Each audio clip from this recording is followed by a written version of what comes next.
So tonight we've read through basically the entirety of the crucifixion accounts from the Gospel of John, John 18:25 through John 19:37. And if you study this text carefully, or maybe you were even able to pick up on some of these things as you were listening, but you're supposed to notice at least three big things. And I want to go through those three main things for you tonight. The first thing that you're supposed to notice from this account is John's repeated reference to Jesus as king. Now, this is a little bit surprising.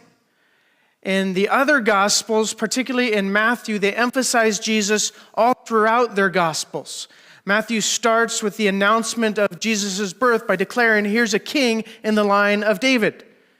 When Jesus starts his ministry, he starts with this declaration that the kingdom is near. When Jesus teaches the parables all throughout the book of Matthew, he starts by saying the kingdom of God is like. So he's constantly referencing this kingdom.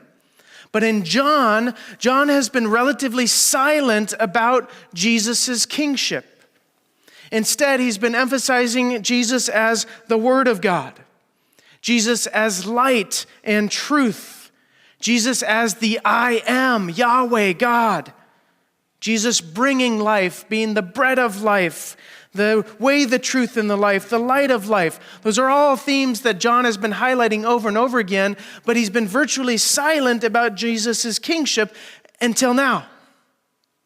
And all of a sudden, it's like John can't say enough about Jesus as the king. It starts off in chapter 18, verse 33, with Pilate asking Jesus, "Are you the king of the Jews?" Pilate was desperately searching for a charge to bring against Jesus. The Jews were accusing him of blasphemy, but that wouldn't hold up in a court of law for the Romans. And so the only thing he has left is to peg on Jesus. Maybe he's been trying to take up the kingship, trying to overthrow the government and establish himself as king. So he asks him, "Are you the king of the Jews?" Jesus turns the question back on Pilate and says, "Is that something you believe, or is that something somebody else has told you?" He's really asking him, what do you think? What do you believe? Pilate doesn't want to go there and says, "I'm not a Jew. I'm not the one bringing these charges against you. I'm not under trial. You are," right? Jesus then says, "My kingdom is not of this world. If it were, my servants would fight to prevent my arrest. But now, or from now on, my kingdom is from another place." When he says this, Pilate latches on to this and says, "So you are a king." And Jesus says, "You're the one who said it, not me." From there, then, Pilate doesn't really know what to do with Jesus. He believes Jesus to be innocent, and so he goes out to the religious leaders and tries bargaining with them, tries arguing with them. He says, "I find no basis for the death penalty for this guy. He hasn't amassed any armies. He's not causing any unrest in the city. When he rode down on a donkey. And when his servants, his friends tried to fight back, he told them, 'Put away your swords. I find no basis for a charge against this guy.'" Instead, he offers them a choice. He says, "Well, how about I offer to you a choice? How about you tell me who you want released? Do you want Barabbas, or do you want the King of the Jews?" Again, emphasizing Jesus' kingship. Now, Barabbas was a known insurrectionist. He had tried to overthrow the government. He was posing a threat to the kingdom and to the Romans, and therefore a threat to the peace of Israel. And in the other Gospels, it tells us he was also a murderer. So he's a very violent guy, and Pilate here assumes they're going to choose release Jesus because he's meek, he's mild, he's not really guilty. But surprisingly, shockingly for Pilate, they choose Barabbas. They say, "Give us Barabbas." At that point, Pilate has to come up with a different strategy to try and get Jesus off the hook. And so he decides to have Jesus flogged, to have him whipped and scourged. In those days, it was customary to flog someone who was facing the death penalty, but they had multiple levels of flogging. They had kind of a mild or easy flogging, they had a heavier flogging, and then they had a really severe flogging. If you look at the other accounts, it seems that Jesus probably went through the mild flogging first and then the more severe flogging second, and so he was most likely flogged twice. Pilate has Jesus flogged, and as the soldiers are doing this, they crown him with a crown of thorns, and then they strip him of his clothes and put a purple robe on him, again representing this picture of a king. But rather than a victorious king, rather than a violent king, he is a defeated king, a weak king. Pilate then brings Jesus out and shows him to the people and to the religious leaders and says, "Isn't this enough? Look at him." He's trying to arouse pity from them, that when they would see Jesus completely beaten down and stripped bare, they would say, "Okay, that's enough, let's let him go." In those days, most people who were flogged like this didn't survive anyway. He says, "Here's your guy, here's your man. Isn't it enough?" And instead they cry out, "Crucify him, crucify him." Pilate then tries to reason with Jesus again and is like, "Jesus, give me something here. Defend yourself. Don't you see I have the power to either set you free or crucify you?" Jesus says, "You have no power other than what God has given to you." Again, Pilate tries to reason with the Jews. Says, "Here is your king. Shall I crucify your king?" And the Jews respond by saying, "We have no king but Caesar." In spite of the fact that the Bible had said in the Old Testament, "You shall have no other king but God himself." And so then Pilate has Jesus crucified, and he writes up a sign that says, "Jesus of Nazareth, King of the Jews." The religious leaders object to this and say, "You should say he claimed to be king of the Jews." And Pilate says, "I have written what I have written. It's done. This is the verdict." So then we ask ourselves, why does John emphasize for us so many different times this idea of Jesus being king, when all throughout the rest of the gospel he barely ever mentions it? I think there are two reasons for this. I think first of all, he's trying to help us understand from a human, earthly perspective how they could condemn Jesus. Clearly, Jesus was innocent. He had done nothing wrong, and even Pilate declares he's innocent. I find no basis for a charge against him. He says this multiple times, and it says that multiple times he continued to try to set Jesus free.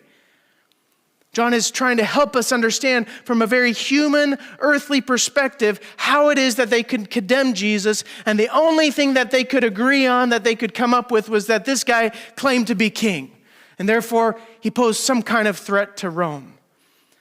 But clearly, even Rome, through Pilate, doesn't believe he's any threat to them. And so they crucify him anyway. The second reason I believe John shows us this and puts this emphasis on Jesus being king is to present to us what I call a prophetic irony. The irony here is that these people are accusing Jesus of wanting to be king of Israel. They're mocking him as king. They write up this false charge of Jesus being king. And the truth is, Jesus is king.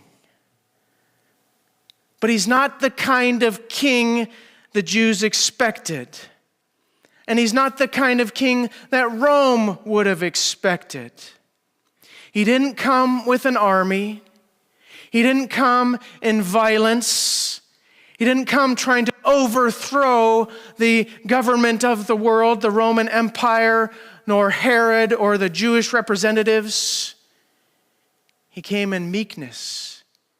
He came in humility. He came in weakness. Jesus said, "From now on, my kingdom is from another place. He is established through his death on the cross as king, but not just of Israel, as king of the world. And he wants us to see here not this mighty, strong warrior king, but a humble and meek king. He comes inviting us to put our faith and our trust in him as king of our hearts, as king of our souls. And so he comes in weakness, and he comes offering his life on our behalf. So that's the first thing you're supposed to see from this passage, this emphasis that Jesus really is king. The second thing you're supposed to see is that as Jesus is dying, as he's bound and beaten and nailed to a cross, completely helpless to do anything, he's also fulfilling prophecies. Over and over again, John points us to these different promises and prophecies that had been spoken about the way that the Messiah would come and the way that he would die. And so starting in chapter 18, verse 32, it says that Jesus had to be executed because that's what he had foretold. He said the manner of his death would be that he would be raised up on a cross. In chapter 19, verse 23 and 24, John explains the process of the soldiers fighting and betting over Jesus' clothing. And he says this is also in fulfillment of prophecy. Psalm 22:18 said, "They divided my clothes among them and cast lots for my garments." Incredibly specific details written hundreds of years before Jesus came that Jesus had zero control over at this moment. In 19 verse 28, Jesus cries out, "I am thirsty." John says that's a fulfillment of Psalm 69 verse 3. The Messiah says, "Save me, O God. I am worn out calling for help. My throat is parched." In chapter 19 verse 33 through 36, it says that the soldiers went around breaking the bones of the criminals on the crosses. When they came to Jesus, he was already dead, so they didn't have to break his bones. This was a fulfillment of Psalm 34:20. It says, "The righteous may have many troubles, but the Lord delivers him from them all. He protects all his bones, not one of them will be broken." And then John 19:37, it says that he was pierced in the side. This was a fulfillment of Zechariah 12:10.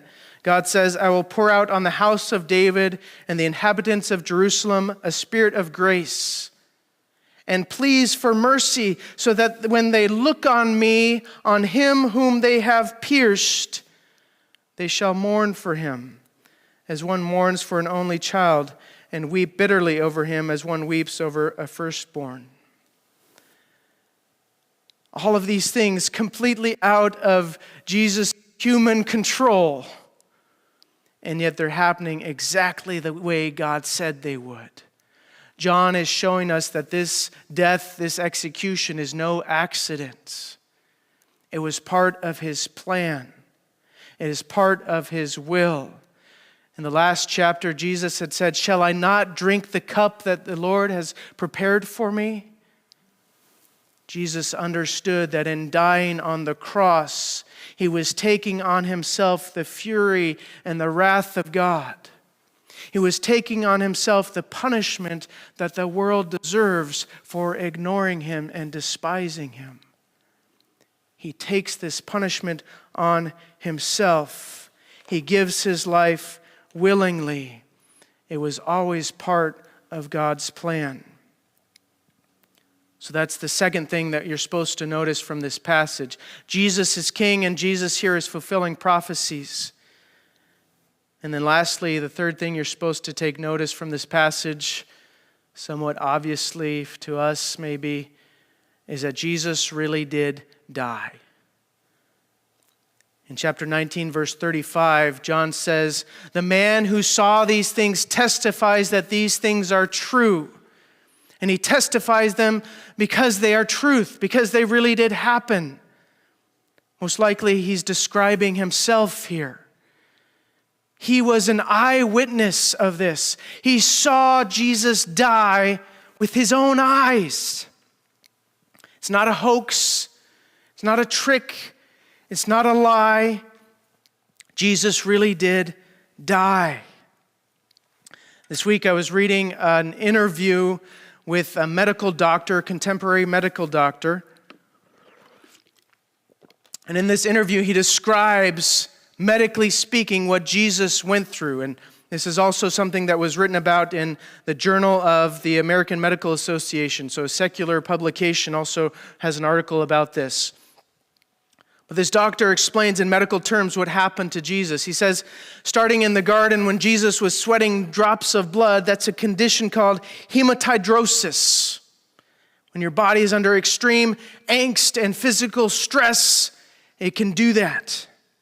He said when Jesus was scourged, he suffered multiple contusions and lacerations. And according to historical records, we know that when the Romans whipped these accused, these people condemned, they had leather whips with stones tied into them and pieces of bone fragment, and it would often expose the entire back with the muscles and the bone and the veins exposed. He said this would also result in what's known as hypervolemic shock, the body going into shock because of the extreme loss of blood. This would result in an increased heart rate, the heart trying to pump blood that isn't there, lowered blood pressure, fainting, the kidneys shutting down, and extreme thirst as the body longs to replenish the loss of fluid. We see those things happening in these accounts. It says that when the Romans nailed those spikes into their hands, most likely they nailed them right behind the wrist so that the bones could hang on that nail. It says that right below the wrist, there is a nerve called the median nerve. And pressure on that nerve would feel similar to someone taking a pair of tweezers and squeezing your funny bone. Nobody likes that, right? He said that the pain experienced from hanging on the cross was so intense that they invented a word for it. The word is excruciating. It literally means out of the cross, ex cruce. The pain was so intense they had to make up a word for it. He said hanging on the cross, Jesus most likely experienced 2 dislocated shoulders. And he would then start to asphyxiate to death. You're basically stuck in a permanent inhale position, and in order to exhale, you have to pull yourself up on those nails to get the breath out, and then you sink back down to be able to get the breath in. Jesus would have done this over and over again, in the process scraping up his back even more on the wooden cross. Finally, when he had no strength left to do this anymore, this would have resulted in respiratory acidosis, which is when the CO2 in your blood turns to carbonic acid. This results in pericardial effusion and pleural effusion, which means fluid starts to pool together around your heart and your lungs. And the fluid around the lungs is clear, and the fluid around the heart is red. And so when they stabbed Jesus with a spear and it came out as both clear and red, water and blood, they had most likely stabbed him through the lungs and the heart. The doctor went on to say, there's no way anybody could survive this. And the Romans were experts at execution. If their prisoner survived, their life was forfeit. They weren't about to let somebody survive. Clearly, Jesus died.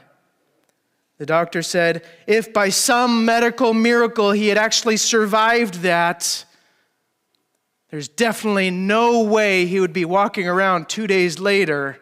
It would have taken months of expert modern medical care to get him back to being able to walk, let alone talk and interact like a regular human being.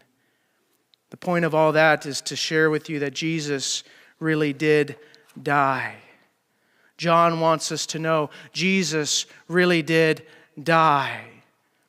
His audience most likely had experienced and witnessed crucifixions before. They knew you don't walk away from that. So what do we see from all of this? We see that Jesus is King, King of the world. But he intentionally comes down to be one of us and to give his life for us, to die on the cross for us. What compelled Jesus to do this? Obedience to the Father and love for us. When we commemorate and think about the cross of Jesus, we are looking at a physical, visible demonstration of God's love poured out for you and for me. We deserve the punishment of the fury of the wrath of God, but Jesus took it on himself so that we could be set free, so that we could have grace and mercy. As John started in chapter 1, so that we could be called children of God.